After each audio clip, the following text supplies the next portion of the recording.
Bonjour frères et sœurs, je voudrais vous partager une réflexion que je me suis faite ce matin du vendredi saint. En lisant la Passion de Jésus-Christ selon l'évangile de Luc, plus précisément au verset 18, les Juifs vont demander que Barabbas soit libéré et que Jésus, bien entendu, soit crucifié. C'est frappant quand on analyse le nom Barabbas. En hébreu, Barabbas veut dire fils de Abba, Bar, fils, Abbas, père, fils du père. Celui qui a été relâché est quelqu'un qui s'appelle le fils du père. Celui qui a été crucifié est aussi le fils du père, quoique d'une façon différente, parce que nous sommes fils adoptifs de Dieu. Jésus est fils de Dieu par nature. Alors on sait très bien que dans la Bible, les choses ne sont pas faites par hasard. La Bible a une architecture divine. La Bible a été pensée depuis toute éternité par Dieu. Et la vie de Jésus, a fortiori, est remplie de détails qui ont une grande valeur spirituelle et une grande valeur symbolique. Ce n'est pas par hasard que celui qui a été relâché à la place de Jésus s'appelle précisément le Fils du Père. Or, fils et fille du Père, c'est vous et c'est moi. C'est nous qui avons été relâchés le vendredi saint. C'est Jésus qui a été crucifié à notre place, et c'est ce qu'enseigne très bien la Bible quand elle dit que lui, il a payé le prix de nos péchés. Il portait sur ses épaules pas simplement sa croix, c'était la croix de toute l'humanité.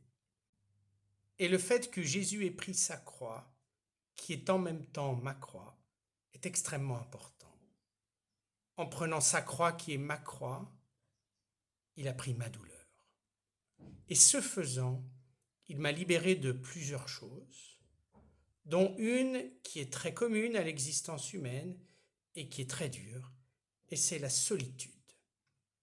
Nous tous, évidemment, nous passons par la solitude et nous vivons des moments plus ou moins intenses de solitude.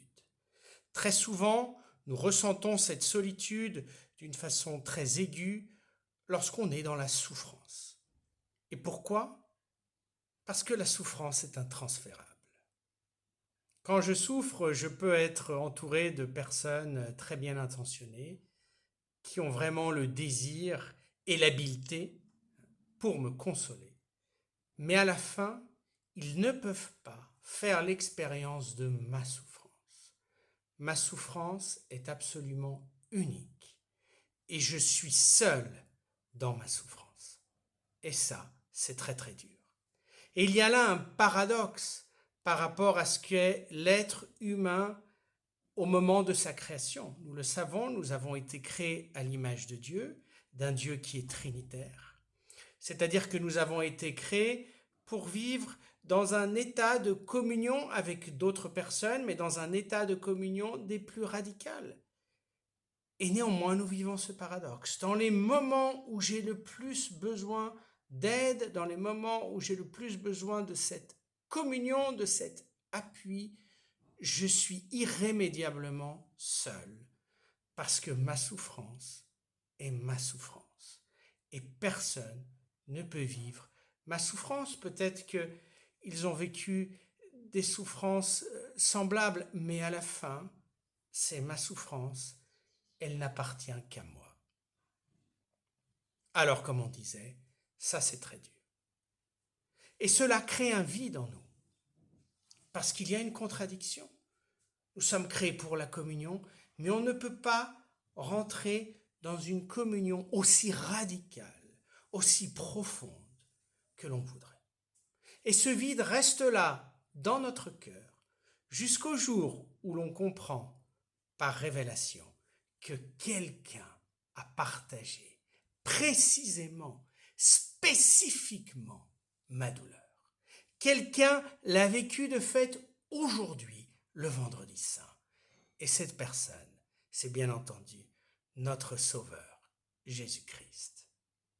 Donc, dans un jour tel qu'aujourd'hui, vendredi saint, on peut avoir plusieurs objectifs spirituels, notamment celui très valable de apporter notre consolation à Jésus, de lui manifester notre amour précisément en ces moments où Jésus souffre tant, d'être à côté de Marie, d'être à côté de Jean, d'être à côté des amis les plus proches de Jésus au pied de la croix pour lui dire « Jésus, on est là, on te soutient, évidemment, on veut faire ça le vendredi saint. » Mais en même temps, ce vendredi saint, je veux obtenir une autre grâce spirituelle.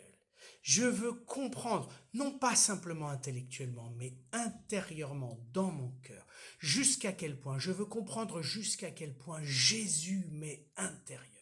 Son cœur est à l'intérieur de mon cœur. Sa souffrance est à l'intérieur de ma souffrance. Ses larmes sont à l'intérieur de mes larmes. Ses soupirs sont à l'intérieur de mes soupirs. J'ai besoin de comprendre ça. J'ai besoin de comprendre aujourd'hui, en regardant Jésus crucifié, que je ne suis pas tout seul, que je n'ai jamais été tout seul.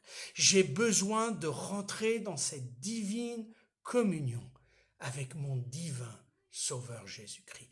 Alors là, si j'obtiens cette grâce, je pourrai persévérer certainement dans mon chemin chrétien jusqu'au bout. Et je pourrai persévérer sans me décourager. Je pourrai persévérer sans me plaindre. Je pourrai persévérer dans une attitude de louange au milieu de la souffrance parce que je sais qu'il est avec moi. Et que quelque part, quand je souffre, il souffre avec moi. Et quand je loue dans cette souffrance, il loue avec moi. Frères et sœurs, demandons cette grâce. Apportons beaucoup d'amour à Jésus, mais demandons lui aussi des grâces de révélation. Amen. Soyez bénis.